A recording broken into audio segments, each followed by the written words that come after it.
unconventional way of cooking eggs? Well, this is no ordinary egg. And in a moment, I'll be showing you the link between this and aircraft safety.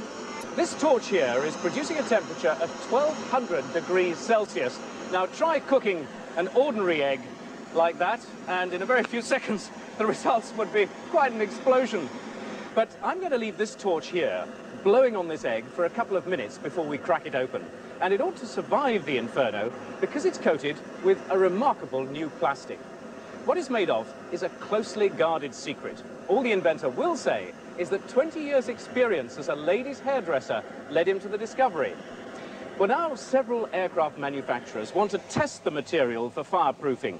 And NASA has even asked for some samples to see if it might be suitable for the space shuttle. This makes it incredibly strong, but also very light. But it does have one weakness. In a fire, it can burn very easily. Over here, we have a similar composite honeycomb material.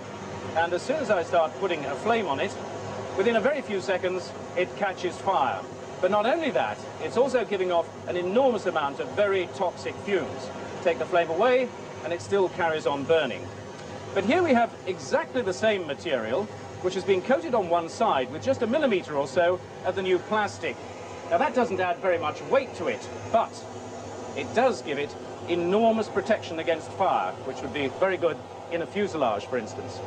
There are other materials that do a similar job, but they often produce toxic fumes or smoke, which this doesn't. Or they can't easily be moulded. And being a plastic in its own right, this can.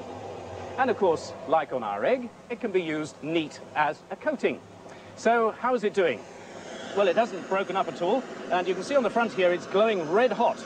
But just watch this. If I turn the flame off, and remember that it was producing 1200 degrees Celsius, and I take that charred bit and I put it flat in the palm of my hand, it only just feels warm. And if I then crack it open, what's more, the egg hasn't even begun to start cooking.